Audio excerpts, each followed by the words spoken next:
Before this video starts, I want everyone to know that I am a stupid idiot because when I put up the video yesterday, I had a lot of trouble recording it because I was just trying to do the 10th spot on my top 10 list, which was Daytona, and I decided that it'd be easier for me to also put Ye in there because I wanted that to be on the list as well. So I wake up today and I'm about to make the next video and I realized that Ye was already on the list and it was number 6. So here's the list. So there you see Ye.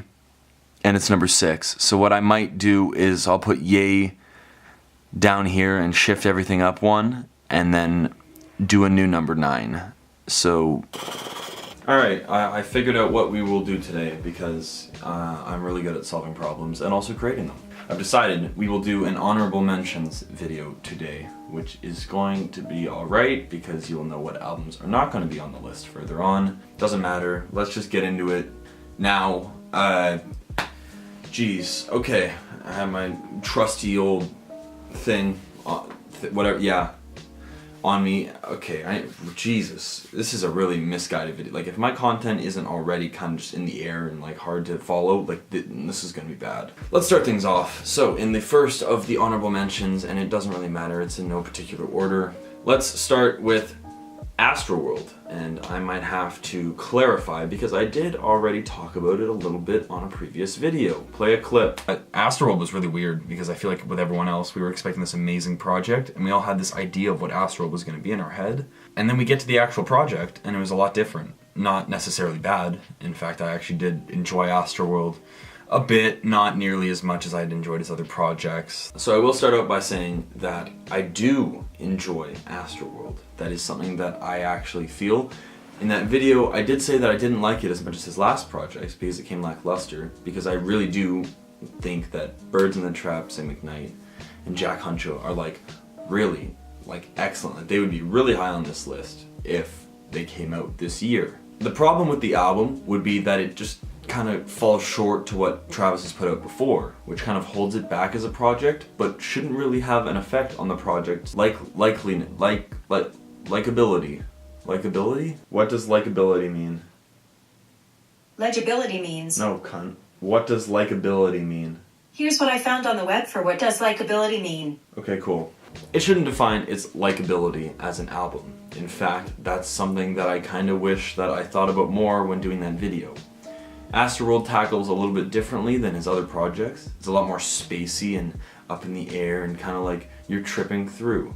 This project has an excellent idea of what it is. It has a really awesome concept, and that's why I'm excited to talk about it a little bit, because it really is like Travis's dream thing.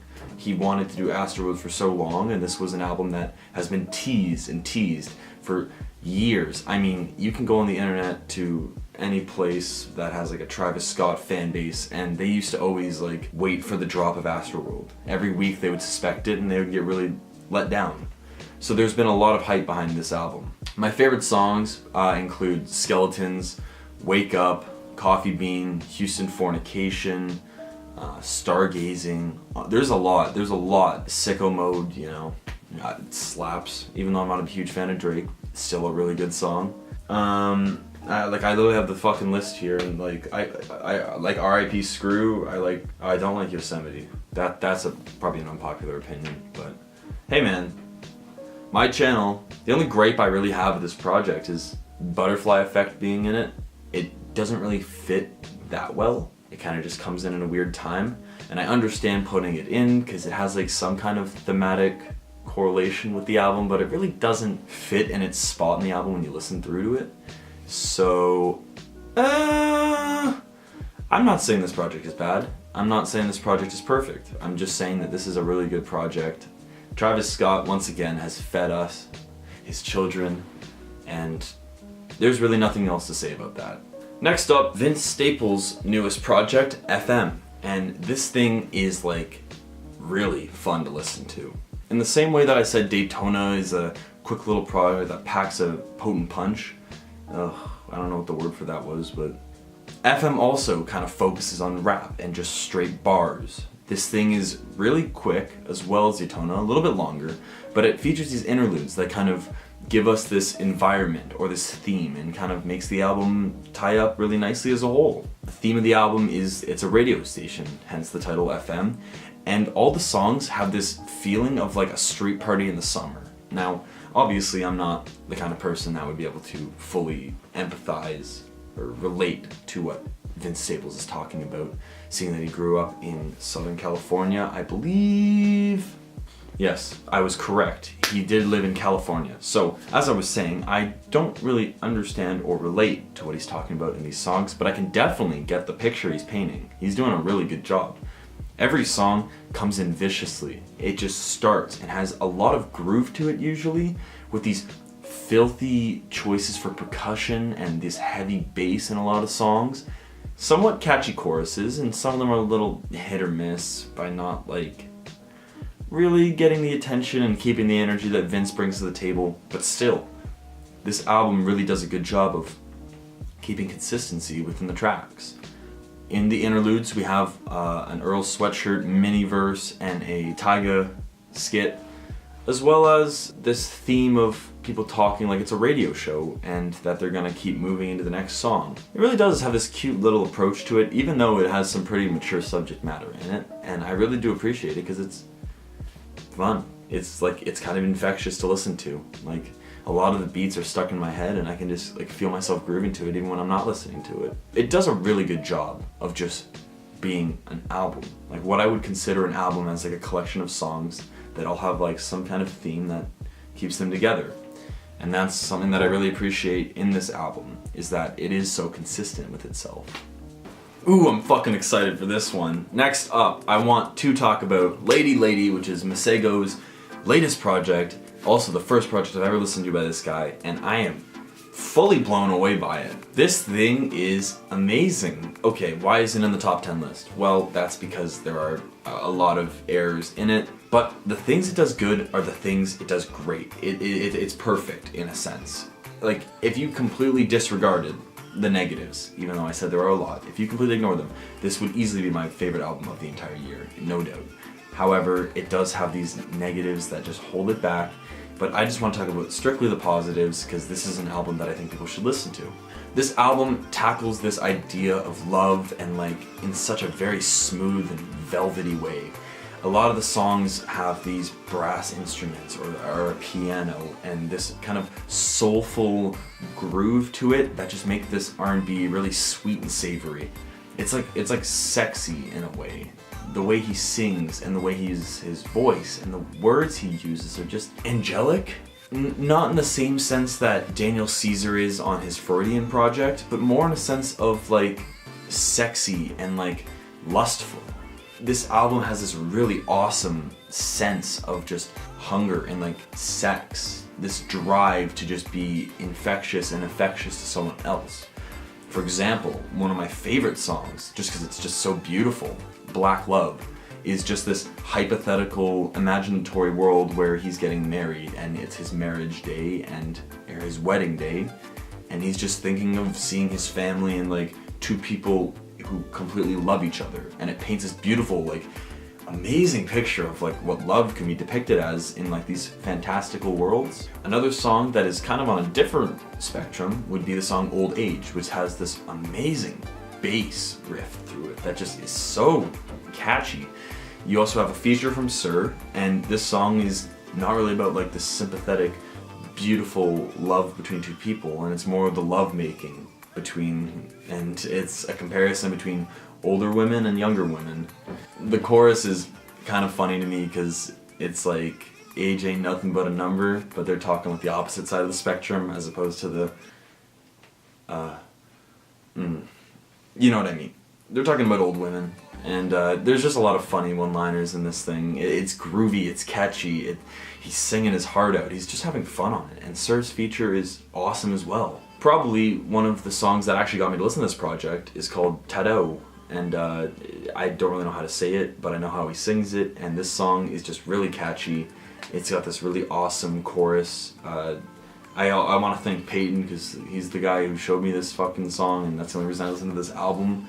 And this album really is something special. It's got a lot of catchy tracks to it. I've talked about only 2 or 3 in this, but This is something that you should definitely listen to if you're a fan of the smooth and groovy R&B like I am. This could be result of a lot of bias because I just fucking adore R&B like this, but he also does execute it really well. Now, some of the errors, I don't really want to get into detail, but some of the mixing, and there's a little bit of stale space in some songs, and sometimes they just drag on a bit.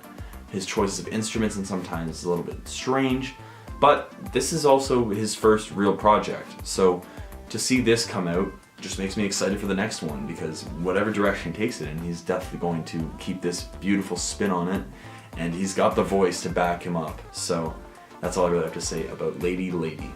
This next album is probably going to catch you off guard, because the last time you probably really heard of him was in 2014, and that's Fetty Wap's newest album, Bruce Wayne. If you haven't heard this before, I definitely think it is worth the time and effort, because I have been keeping up with Fetty Wap as a result of my brother Carter, who is a diehard fan. I don't know about it now, but he's really stuck it out, like just waiting for Fetty to keep getting big again. Now, Fetty as a person has fallen off the earth ever since like 2015, 2014, peak of his career, and just tanked, never really came back. But he's been still steadily putting out music for his fans. I mean, he put out a project earlier this year, even before Bruce Wayne, called For My Fans.